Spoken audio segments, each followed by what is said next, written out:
Salut les magiciens, ici Totoru et bienvenue dans cette quart de finale du DTC de janvier, dans lequel on va voir s'affronter Glarb contre Thrasios Ravos. On attaque immédiatement, a priori c'est Mathieu qui était dans les 4 premiers du classement, c'est donc lui qui a le toss. Il débute avec une Tamiyo lancée avec un basique bleu. Donc Tamiyo dès le tour 1, c'est quand même un signe fort que du card advantage va être fait, ou du moins Mathieu va essayer d'en faire un maximum.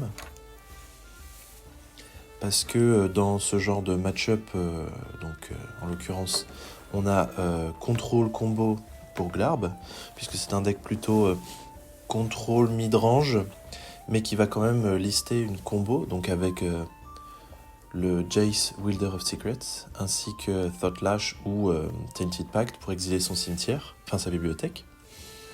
Et de l'autre côté, on a Thrasios Ravos, donc anciennement Thrasios Tymna, qui est un deck vraiment créature combo, qui cherche à assembler généralement 2 ou 3 pièces pour partir en combo. Donc ça peut être Nadu Shuko, qui va nous permettre de faire énormément de value, généralement d'arriver dans la deuxième combo, soit Druides dévouée ainsi que Swift Reconfiguration, qui donne un nombre de verts infini. On peut rajouter un bleu, lancer son général Thrasios, et piocher sa bibliothèque pour faire une Finale of Devastation. Il me semble qu'il y a même des lignes de combos qui permettent de ne pas avoir à lister Finale of Devastation, qui n'est effectivement pas le meilleur des tutors hors combo. Donc on voit qu'il y a quelques échanges de ressources, il n'y a pas de dork dans les premiers tours du côté de Colin. Pour le coup, Mathieu débute plutôt, commence à attaquer avec Tamiyo, donc créer des clous qui seront probablement sacrifiés à la fin de tour.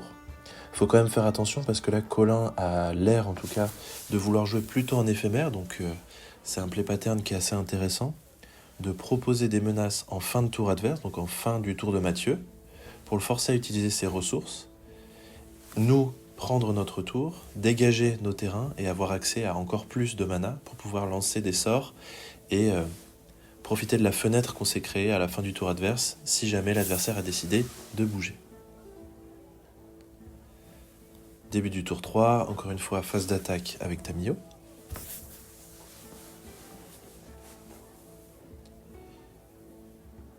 Donc Mathieu a préféré faire un Surveilland immédiatement. Alors là, on a un play qui est illégal, effectivement. Il n'y a pas de... On ne peut pas lancer un Eladam Riscall qui demande du blanc-vert avec un bleu-noir. Donc petite erreur, rembobinage, on n'en parle pas. C'est dommage, parce que du coup, ça donne l'information à Mathieu. Il me semble qu'il y a quand même eu un call judge, ils sont revenus très rapidement sur le fait que on rembobine simplement, et faire attention à bien pouvoir lancer ses sorts. Donc on est toujours à la fin du tour de Mathieu. Et Colin se trouve un petit peu embêté. Bon, ça va, il avait une autre option disponible. Donc il lance un Orcish Bowmasters qui se prend un Stern Scolding. Il est donc contrecarré. Voilà, on est donc dans le cas de figure où on fait tomber les contres, on essaye de faire du 1 pour 1, voire du 2 pour 1 des deux côtés, d'essayer d'avoir plus de ressources que l'adversaire. Sauf qu'en l'occurrence, la Tamiyo va permettre de piocher énormément de cartes, a priori. Et donc de rattraper potentiellement... Donc là, en réponse au sacrifice du clou, il y a un Abrupt Decay qui vient enfin gérer la Tamiyo, qui était vraiment problématique. Abrupt Decay qui est probablement une des meilleures interactions que Colin puisse avoir contre contrôle, étant donné que c'est un sort qui à la fois détruit un permanent non terrain de valeur de mana 3 ou moins, mais également qui est incontrable. Donc en l'occurrence ça tourne autour de Ward, super, mais surtout ça ne se prend que Reprieve, donc le sort blanc qui le renvoie en main. Remand, étant donné que ça contre, ça ne fonctionne pas non plus. Donc toujours, on se regarde un petit peu dans le blanc des yeux, généralement c'est comme ça que ça se passe. Puisque Colin, il est vraiment dans une dynamique où il cherche une fenêtre de tir, où il va pouvoir essayer de partir en combo.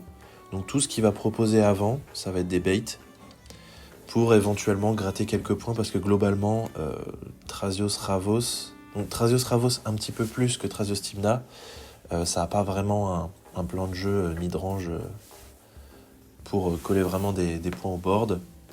Il y a des Barogoyf, des Psychic Frog qui se baladent, mais ça va pas beaucoup plus loin. On a donc quelque chose d'assez intéressant, une Springheart Nantuko, qui est lancée pour son coup de Bisto, donc qui va être attaché à Thrasios. Et à chaque fois qu'un terrain arrive en jeu, on peut soit payer 2, soit ne rien faire. Donc si on ne fait rien, on crée un 1 vers insecte. Si on paye 2, on crée une copie de la créature attachée. En l'occurrence, c'est pas extrêmement synergique, étant donné que Thrasios est légendaire. J'imagine que le plan, c'est de poser un maximum de board et de protéger un petit peu, si jamais l'adversaire il veut Vras, et bien la carte qui est Bisto, la créature qui est Bisto arrive en jeu directement. Et du coup, il y a un loose focus qui est lancé pour venir contrer la Nantuko. Alors je sais pas trop pourquoi... Ah non, j'ai rien dit. Je me questionnais pourquoi est-ce que Thrasios n'avait pas attaqué, mais c'est sûrement parce qu'il avait le mal d'invocation. On est donc au tour de Mathieu qui réfléchit. Est-ce le moment de déployer Glarb? A priori oui. De voir la carte du dessus. Potentiellement si c'est un terrain, on pourra avoir nos 2 manas pour représenter un contre ou un removal. Effectivement, il y a un terrain, mais qui était en l'occurrence dans la main. On a bien nos doubles bleus en plus, on a nos 3 couleurs.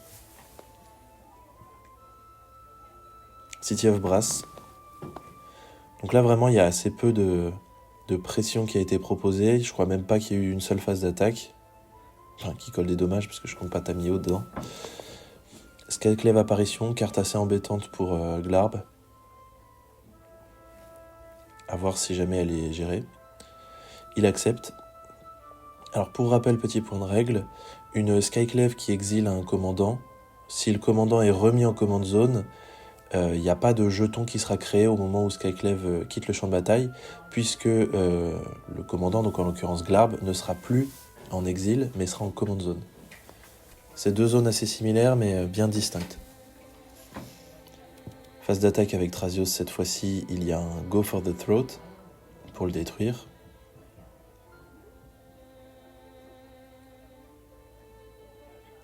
Et a priori, c'est une fin de tour.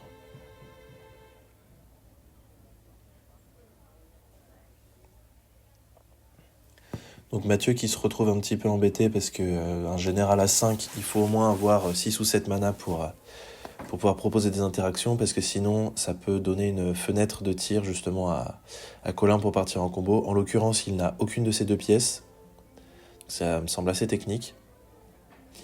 DT, voyons voir ce que Mathieu va pouvoir proposer. Quelle va être la meilleure carte de son deck qu'il décide d'aller tutoriser dans la situation donnée.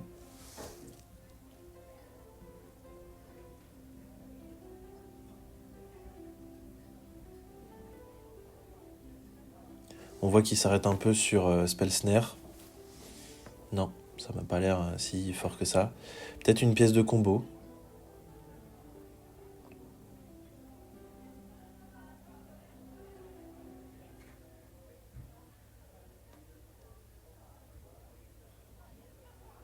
Mine de rien, Thoughtlash, juste seul, ça permet quand même d'éponger une sacrée quantité de dégâts, et sachant que Thoughtlash plus Glarb, ça permet de partir en combo le tour d'après, puisqu'en fait on peut regarder la carte du dessus, et si c'est pas Jace, l'exiler.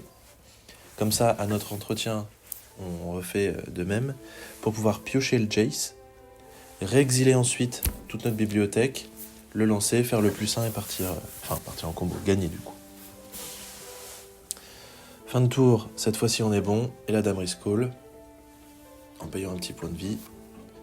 Alors je sais pas spécifiquement ce qu'il désire aller chercher, peut-être une pièce de combo, donc soit Druides, soit Nadu, en fonction de quelle autre partie de combo il a en main.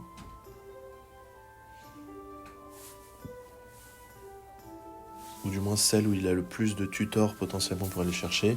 Il choisit la sécurité, donc Ranger Captain of Eos, qui a un effet de silence attaché dessus, qui permet d'aller chercher tout un tas de drop 1. Donc en fonction des scénarios, ça peut être Sylvan Safekeeper, ça peut être Nomad Encore, ça peut être Haywire Might, si elle est jouée, je suis pas certain. Ou un Dork, mais bon, c'est un peu fatigué. Un Dork qui peut être pas mal, c'est Delighted Halfling. Et si l'adversaire joue trop avec le cimetière, on peut aller chercher Deathrite Shaman. C'est donc une cible assez puissante. Donc avant de lancer son ranger très intelligent, on attaque avant, puisque le ranger n'a pas d'impact sur la phase d'attaque. Autant le lancer en mid-phase 2. Vous pouvez voir ce qu'il va chercher. Moi je mets un petit doigt, une petite pièce plutôt sur Sylvan Safekeeper.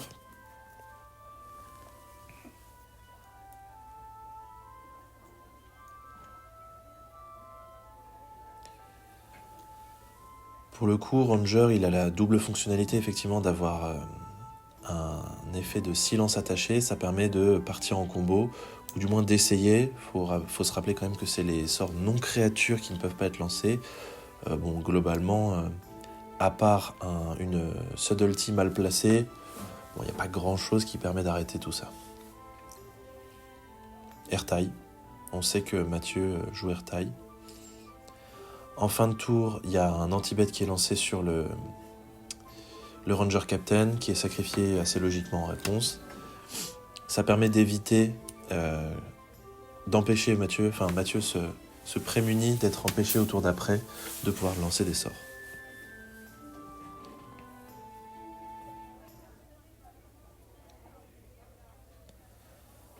Voyons voir si c'est le moment de relancer Glarb. Au final, je l'ai pas suivi. Quelle carte il est allé tutoriser ?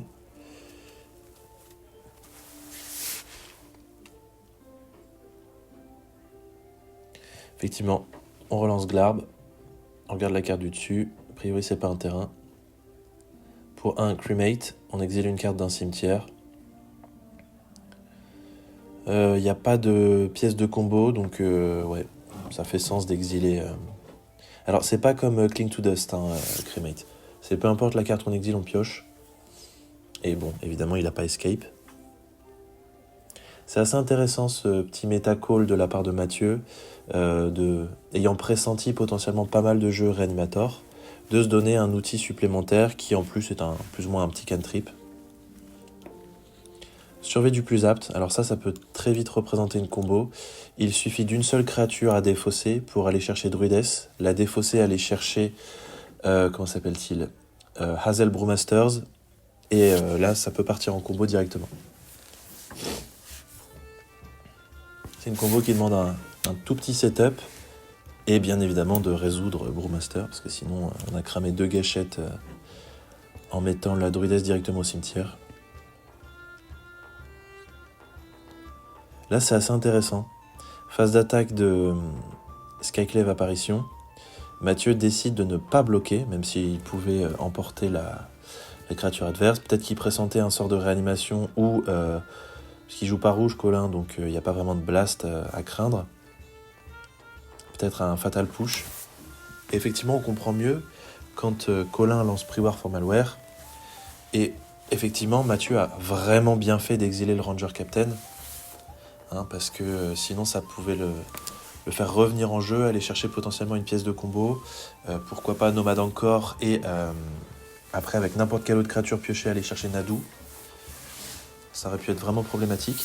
Donc là, mine de rien, on a quand même un Orcish Bowmaster qui est 3-3 vigilance, solide sur les appuis, mais qui se fait tout de même check par Glarb. Donc on a une certaine pression qui commence à être appliquée. Et on trouve Thought-Lash du dessus de la bibliothèque. Alors là, c'est peut-être le deck combo qui va se faire combo avant l'heure. On a donc Thought-Lash qui est lancé depuis le dessus de la bibliothèque, avec la capacité statique de Glarb. Et comme je le disais, en fait, à partir de maintenant, Mathieu peut tout simplement se permettre... Voilà, bref, en fait, là, il a gagné. On a un Temporal Trespass qui est lancé, qui permet de faire un tour additionnel. Donc soit à son entretien, soit à la fin de son tour, celui-ci. Mathieu va pouvoir faire plein d'effets. Donc il paye l'entretien cumulatif. Donc à moins que ce soit... à moins que ce ne soit... comment il s'appelle, Jace qui soit exilé du dessus de la bibliothèque. En principe, c'est gagné. Donc là, il fait toute une ribambelle de value. Ah, mais c'est encore mieux que ça. Étant donné qu'il y a Glarb en jeu, il peut lancer Jace depuis le dessus de la bibliothèque. Donc là, a priori, c'est parti. On exile les cartes jusqu'à trouver un petit Jace. Et éventuellement, on peut s'amuser à lancer une ou deux cartes du dessus, même si c'est pas forcément pertinent. Le seul défaut, on va dire, c'est que ça donne l'information à Colin de l'intégralité du deck. Donc, alors après, en général, l'adversaire, il retient pas tout, mais il peut compter le nombre de free spells. Est-ce qu'il y a des cartes clés qui sont présentes? Est-ce qu'il y a d'autres combos qui sont listés? Ou est-ce que c'est... Ça donne quand même une information assez stratégique pour la ou les parties suivantes. Donc plus ça va, plus les cartes elles sont hors du cadre. Elles sont hors champ. Bon, ce qu'il faut retenir, c'est qu'il va chercher Jace. Voilà. Donc elle est au-dessus de la bibliothèque, il paie 4, il la lance. Il met le plus 1 de Jace, donc pour le passer à 5 en pile. En réponse, il exile toutes les cartes de sa bibliothèque, il prévient les 25 prochains dommages qui devraient être infligés. Il va pour piocher une carte, il ne peut pas, et avec le statique de Jace, si vous deviez piocher une carte et que dans votre bibliothèque et qu'elle n'en contient pas, vous gagnez la partie à la place. Alors bien évidemment, il faut faire attention à ne pas se faire gérer Jace en réponse, parce que sinon, on est mort. Mais bon, en général, dans ce genre de deck, on s'arrange pour avoir un ou deux contres en rab. Éventuellement, ce qui peut être fait, c'est d'essayer de garder un contre du dessus de la bibliothèque, donc de valeur de mana 4 ou plus, puisque les deux cartes vont être meulées et ensuite on va piocher une carte. C'est donc Mathieu qui a combo le deck combo. C'est plutôt stylé. Donc Colin débute cette fois-ci avec un noble hiérarche. Donc déjà, le fait d'avoir le play, bon, dommage, ça se prend un mental misstep, mais le fait d'avoir le play et en plus de commencer avec un dork, généralement, c'est des sorties un peu plus agressives.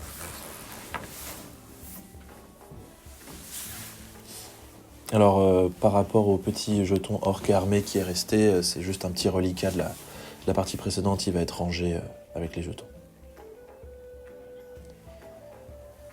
Donc, du côté de Colin, on doit être quand même relativement satisfait de voir un free spell en moins dans le deck adverse.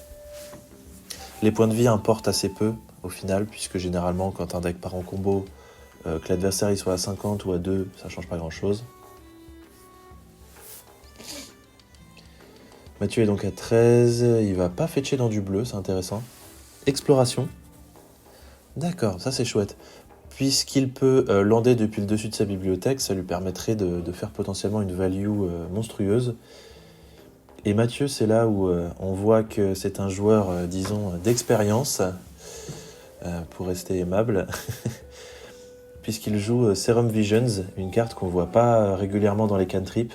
On peut dire qu'il est allé chercher loin dans ses classeurs pour aller trouver des cantrips supplémentaires. Puisque c'est une Preordain mais inversée. On pioche avant de faire regard 2. Donc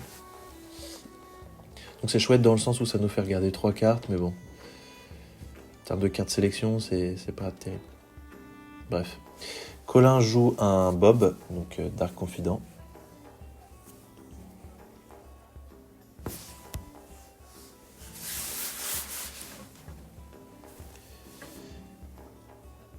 Et il en perd même le dé qu'il voulait mettre sur sa bibliothèque pour pas oublier son trigger. D'ailleurs, j'en profite, très important, si vous avez des capacités qui doivent rentrer en pile, que ce soit en fin de tour comme le monarque, ou à votre entretien comme l'initiative ou un trigger de Bob, pensez à mettre quelque chose au-dessus de votre bibliothèque, que ce soit un dé, une carte, peu importe, pour vous sortir du pilote automatique qui va vous faire rater ces triggers. Il y a pas mal de triggers qui peuvent être oubliés comme ça, et ça coûte vraiment pas grand chose, et ça apporte beaucoup en l'occurrence. Donc pensez à mettre... je sais que Marisa, donc Captain Altered par exemple, elle a fait des jetons Dory Remember Your Triggers. Bah écoutez, ça fonctionne très très bien. C'est important pour éviter d'avoir à appeler un judge et devoir rembobiner ou poser la question un peu gênante à l'adversaire. Ah, est-ce que tu acceptes de remettre la capacité sur la pile? On est en tournoi, donc non. Donc voilà. On fait gagner du temps et de l'énergie à tout le monde. Pensez à ça. Trigger de Bob, Open the Armory, un tutor à enchant ou équipement. En l'occurrence, plutôt un tutor à Shuko. Éventuellement, on peut aller chercher Priwar Formalware si on a une pièce de combo qui est au cimetière ou si on veut faire de la value. Il y a Utopia Sprawl et Wild Growth, si vraiment on veut ramper. Mais bon, c'est un peu fatigué d'aller chercher un dork sur un tutor à 2. Il y a quand même une petite pile. Je crois pas que Colin liste Skullclamp. À confirmer. Dans tous les cas, il y a les decklists qui sont soit en commentaire épinglé, soit en description de cette vidéo. J'avais oublié de les actualiser sur les précédentes, mais là, c'est chose faite.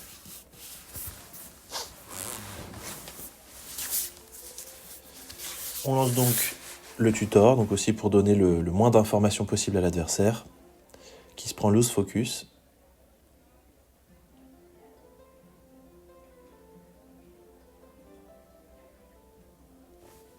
Pour 3 glarbes. Avec un peu de chance, on va pouvoir aligner les land drops. Non, il a été mis au-dessus. Enfin, le dé a été mis au-dessus, mais le terrain vient de la main. Donc fetch dans Surveillant blanc-bleu.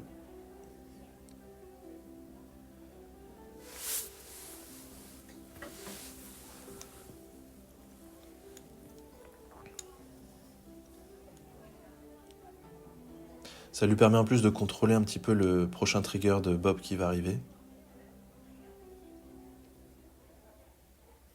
Shuko. Ah tiens, ça tombe à merveille ça. Ça ne coûte qu'un petit point de vie et ça évite d'avoir allé le tuto. Donc on a un plan de combo qui se dessine.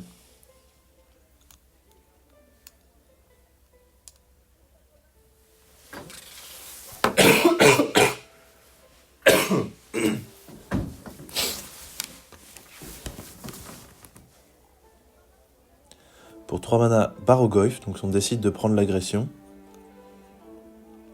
Manalik.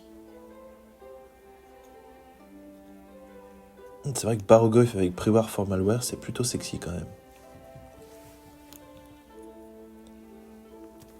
Donc toujours à l'entretien, on fait un effet de Glarb qui permet de surveiller 2. Donc on filtre les cartes du dessus, on a potentiellement envie de trouver certaines cartes, que ce soit des terrains si on a envie de ramper à fond, soit des removals, soit des contres en fonction de ce qu'on a en main. Donc pour ça, en termes de card selection, Glarb c'est vraiment très fort.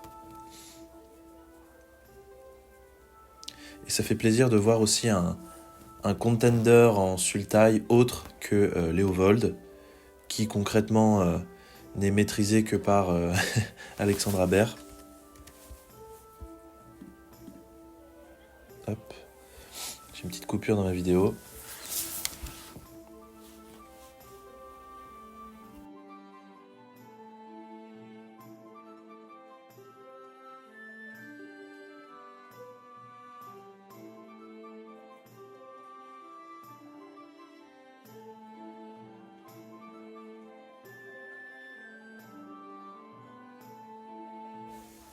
On reprend, désolé pour la petite coupure.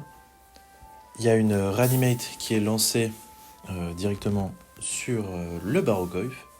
Donc pour le renvoyer, certes on se prend 3 points de vie, mais ils pourront assez facilement être récupérés, surtout avec sa capacité de lien de vie. Alors il va falloir faire attention quand même de potentiellement pas attaquer dans Glarb. En l'occurrence il est engagé, mais on verra au prochain tour si c'est toujours le cas.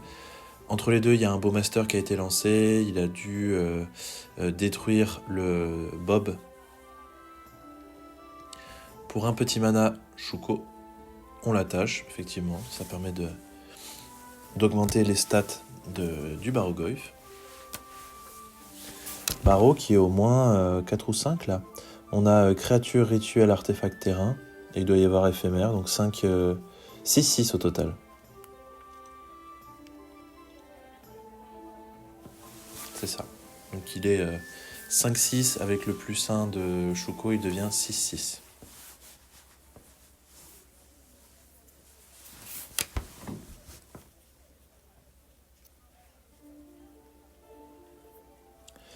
Mathieu reprend son tour, il ne décide pas de faire la capacité de Glarb à son entretien. En effet, je pense que c'est plus adapté de vouloir bloquer.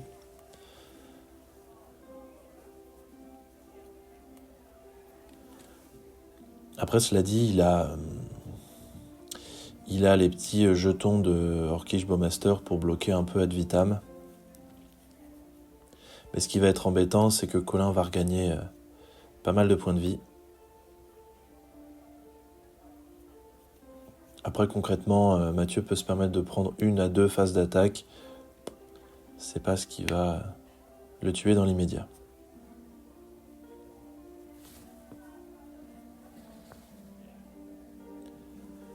Et c'est un abrupt decay, donc qui tourne royalement autour des contres potentiels de Mathieu, qui a le bon réflexe d'engager son Glarb, son beau crapaud, pour surveiller le 2. Donc en réponse, potentiellement il se dit je peux avoir une carte à lancer du dessus de ma bibliothèque avant de me faire détruire mon Glarb.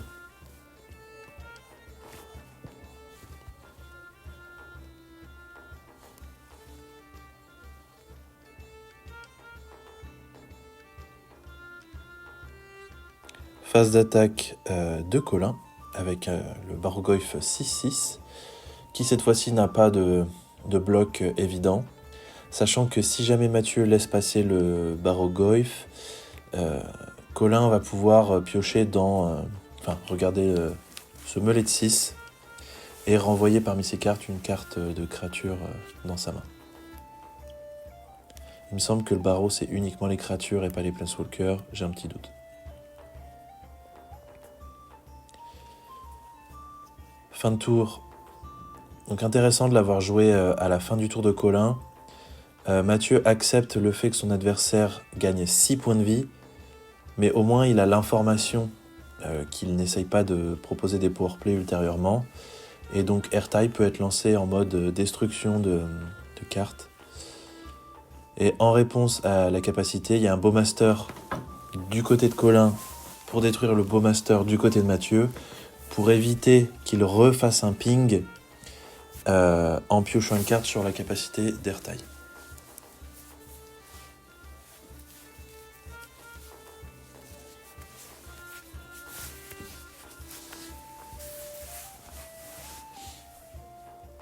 Donc on voit encore une fois la puissance d'une petite carte à 2 telle qu'Orcish Bowmasters.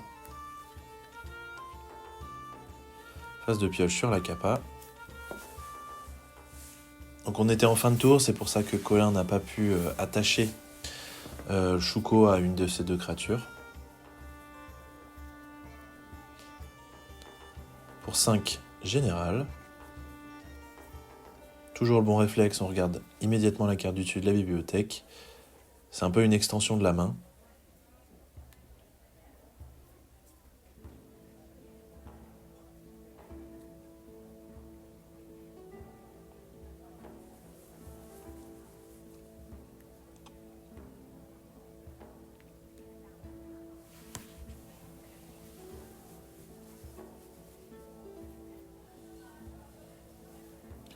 Pour 4, Parallax Wave, qui est lancé par Colin, et qui se prend El Clasico Counterspell. Concrètement, la P-Wave, je pense que c'était plutôt un test spell, parce que ça résout pas grand chose, ça retire 1 ou 2 bloquants, sachant que notre clock elle est de 3, on tue en 5 tours, c'est vraiment fatigué. Je pense que c'était plus pour faire cramer des ressources à l'adversaire. Bon, ça reste quand même une excellente carte, bien évidemment. C'est juste que dans ce cas de figure, c'était pas nécessairement la plus indiquée. Pendant qu'on se gave en carte d'advantage et en rampe du côté de Mathieu, alors on passe directement le tour. Tchoum. Le nouveau Vergeland qui est landé par Colin. Enfin, le nouveau de Skmourn. Pour le coup, il me semble que c'est le noir-vert, ça, le Golgari, qui est pile poil dans le bon sens avec le fait qu'il ajoute du vert de base et qu'il ajoute du noir en plus si jamais on contrôle soit un marais, soit une forêt.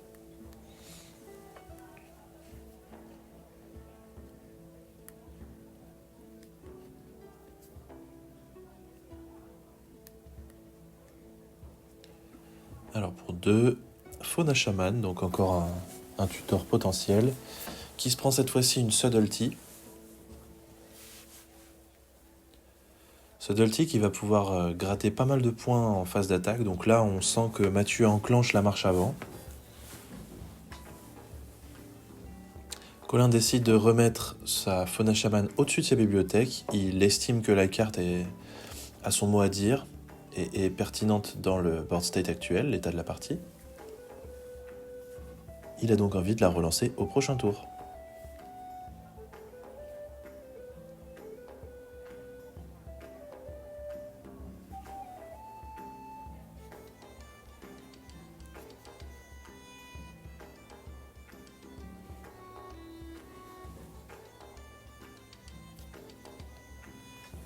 Oko qui est lancé.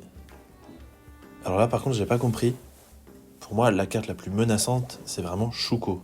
Alors je sais pas à quel point Mathieu a des contres ou des removals pour gérer Nadu, mais Shuko peut s'avérer extrêmement puissante dans l'état, et étant donné qu'avec un petit +1 on peut le transformer en 3-3, il m'aurait semblé assez logique d'aller retirer ça, mais bon, il a peut-être potentiellement envie de piocher un max de cartes et il se dit que l'Orkish Bowmasters va venir l'embêter.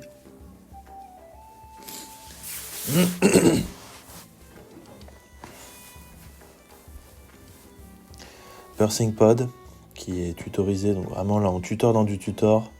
Là c'est créature combo in a nutshell. In a Brewmaster nutshell. Donc Pod qui est au-dessus de la bibliothèque, qui est lancé, enfin qui est pioché, pardon. Et juste après qui est lancé en payant 2 points de vie. J'ai un petit doute sur le fait que... quelle est la valeur de mana du Orkish Bowmaster? Bon, dans tous les cas, on n'aura pas besoin d'avoir la réponse, étant donné qu'il y a une cryptic command qui est lancée. On a contre pioche, il me semble. Thrasios qui est lancé juste après. Oui, il y avait juste un petit oubli de dégager le jeton orc et armé à la phase de dégagement de Colin. Fin de tour activation de Glarb. On en a marre de piocher des terrains, maintenant on les meule. Et pour le coup, à l'entretien, on peut lancer un Memory Déluge. On regarde dans le top 4. Il me semble même que pendant que Memory Déluge est en train de résoudre, on a le droit de regarder la carte du dessus. Il me semble qu'il y a un bail comme ça avec même Brainstorm aussi, où on peut regarder la 4e carte. Je sais plus, faudra faire valider par un judge. J'ai un petit doute. C'est vrai que les effets de Future Sight, c'est toujours un peu tricky. Ça va, qu'est-ce qu'on a le droit de regarder, qu'est-ce qu'on n'a pas le droit. Et pour le coup, Glarb, il est bien wardé, hein, parce que si c'était révéler la carte du dessus, ce serait beaucoup moins fort, parce que ça donnerait l'information de toutes les cartes du dessus de la bibliothèque.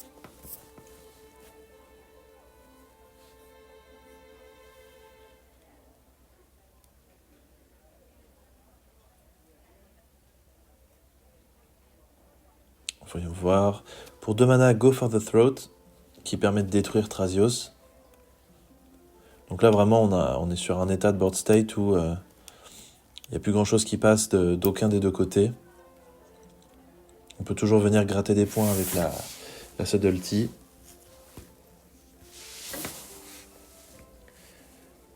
Mathieu décide de proposer du board, donc a priori il n'a pas identifié Shuko comme étant une menace.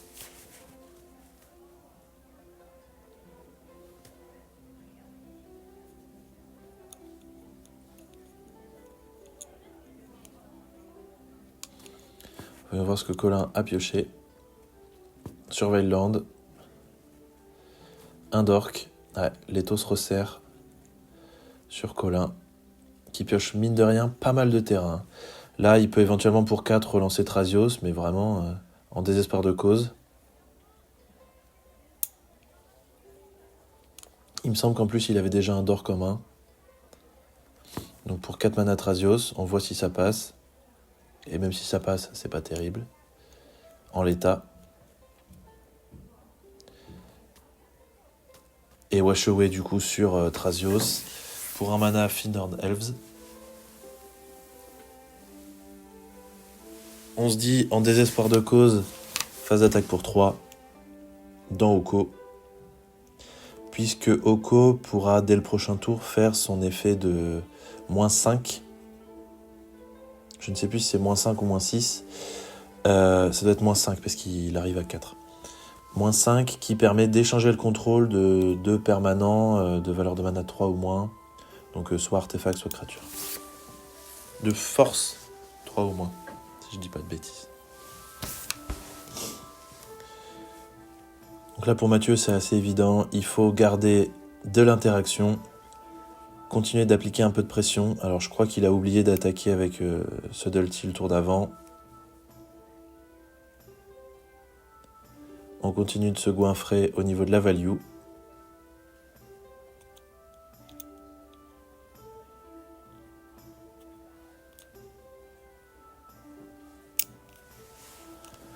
Petit brainstorm. Donc effectivement, il faudra que je pose la question à un arbitre de savoir combien de... Enfin, on pioche 3, il faut qu'on en remette 2, mais est-ce que pendant qu'on résout notre sort, on a le droit de regarder la carte du dessus avec l'effet statique de Glarb.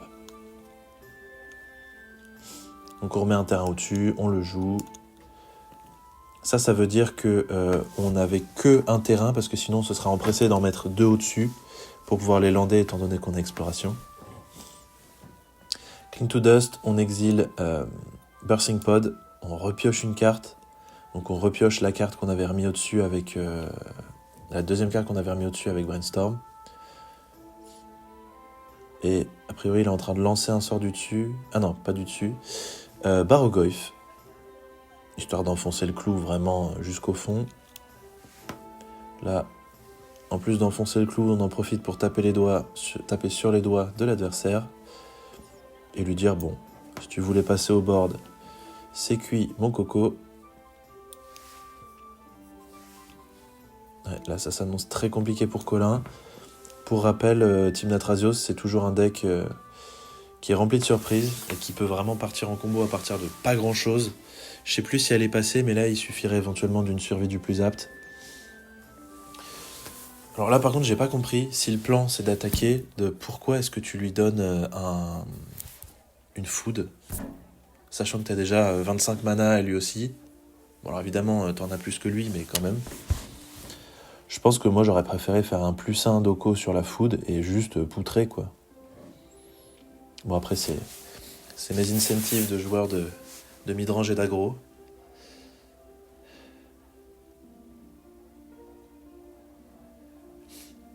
Donc on se sent tellement frais qu'on se permet même pendant son tour d'activer la capa de Glarb pour regarder un peu dans le top.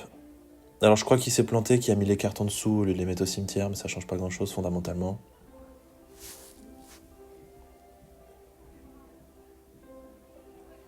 Et enfin une phase d'attaque avec Subtlety. On regarde potentiellement s'il y a des cartes qui pourraient être relancées depuis le cimetière, autour desquelles il ne faut pas tourner, plus tourner, donc en l'occurrence Abrupt Decay. Et c'est une extension de main. Colin a encore pioché un terrain. Félicitations à Mathieu qui remporte encore une fois cette ronde. Il va donc affronter notre ami Ugrian Nourbe qui joue Malcolm Mono Bleu en demi-finale. Et c'est une vidéo qui sortira mercredi prochain, étant donné que j'alterne entre les différentes rondes, comme vous me l'avez demandé. Je vous remercie de m'avoir écouté, c'était Totoru pour l'entre du deck.